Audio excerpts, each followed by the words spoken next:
They tell me every day that you could get it off the street in front of a bus shelter with a number that changes every 2 months. You order, you get delivered within 48 hours.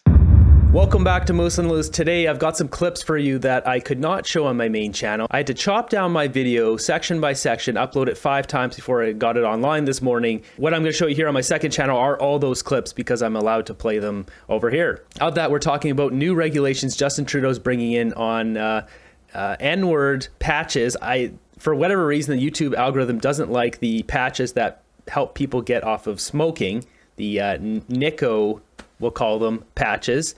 I don't know why, but that was the major problem on my video when I was uploading it. Algorithm's not a fan of the Nico patches. So we've got some other clips here of migrants doing bad things in the streets. So let's check this out. Next up, we got this, which shows a map of global cancer rates for people under 50. And you'll see here, so the darkest one, that's Australia. And Canada is not, doing too well here. We're somewhere up in the 60 percentile.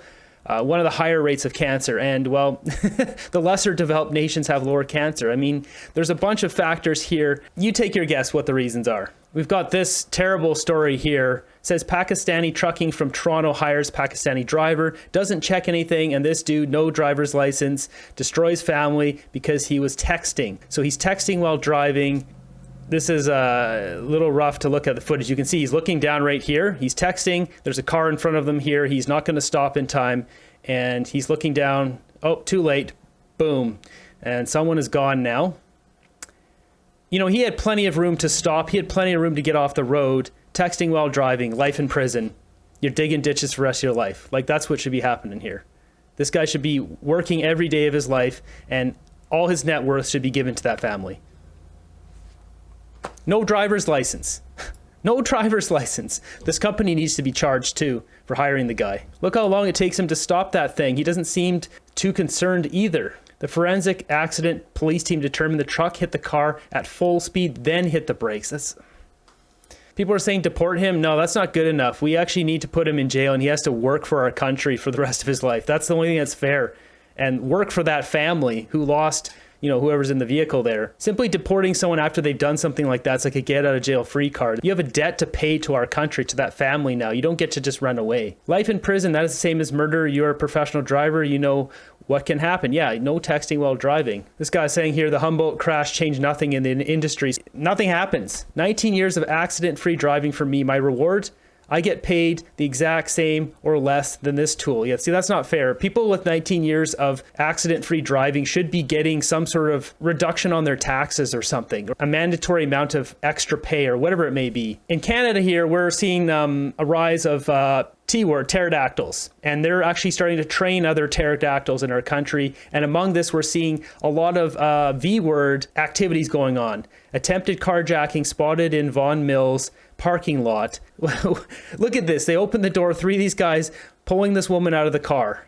Like, what is going on here? You can see here, there's 4 guys, sorry. All 4 of these guys need to be digging ditches for the next 20 years. While we do our part and pay our taxes, our government is not holding up their end of the social contract. Why do we pay taxes again? Because the sad thing is that the police in our country, some of them will work hard to catch these guys, but then they get out on bail. They're out house arrest. If I were in charge, these guys would get a minimum 5 to 10 years in jail, and they would be building sewer systems, pick a city, the building infrastructure, digging ditches, their trail maintenance. They would have to do one of those things. And since these guys, the act they did is so bad, they wouldn't get a nicer activity like trail maintenance. They would get the worst things like sewer work or digging ditches. That's what they would get. You'd get the worst of the worst based on crime you commit. We've got Anne saying here, no questions required, find them, drive them straight to the airport, one-way ticket. At this point, I think we should be getting our value back from these people for terrorizing our citizens. Get them in orange jumpsuits, get them out working for the next year. They need to pay us back. With this theme of newcomers coming to Canada and wreaking havoc, we've got this here.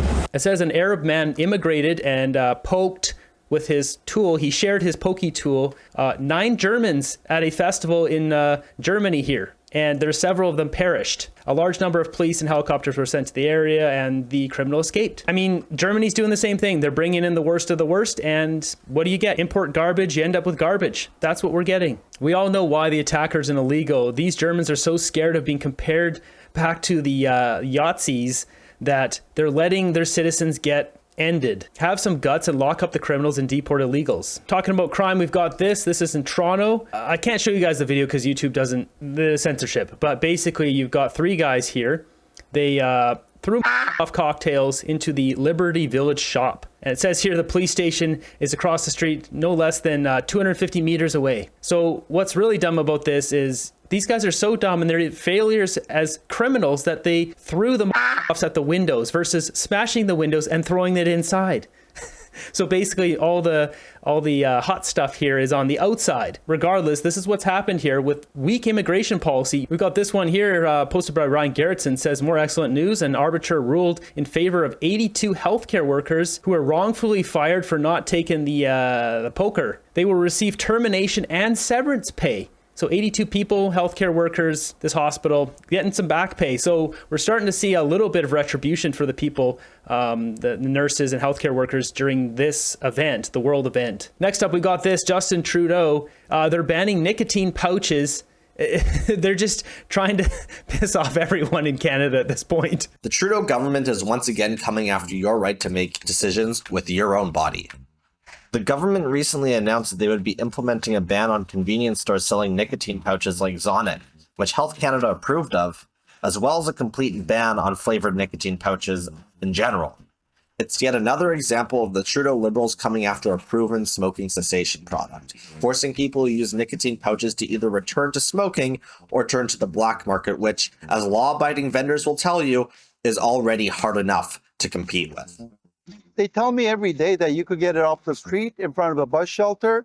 They have a business card slid under their condominium as an apartment with a number that changes every 2 months. You order, you get delivered within 48 hours with a variety of flavors with no questions asked. This move won't stop Canadians from using nicotine. It will just force them to buy from criminals instead of hardworking small business owners. It will be like vaping all over again. After the Trudeau Liberals placed multiple restrictions on that smoking cessation product, there's been no evidence of a drop in nicotine use, but it has fueled a lucrative black market. So once again, the Trudeau Liberals are putting baseless restrictions on your life, which benefits nobody except for criminals. And this from a government that gives out free opioids. You can get free opioids, but you can't buy nicotine products? That makes no sense. Yeah, that really makes no sense whatsoever. So basically it seems here that they're putting the nicotine pouches behind counters, and as it says that they're banning the flavors. So no more flavored nicotine. This is not my wheelhouse, but it seems like giving people more options to help quit smoking is probably a good idea. Let me know what you guys think down below about Trudeau bringing these new regulations. It's ridiculous. He seems to be just trying to make everyone angry at this point. If you guys are looking for something a little bit more relaxing, I have a silent hiking video I just put up on my silent hiking channel. I'll link it up right here. You can check that out. Thanks for watching. I'll see you next one.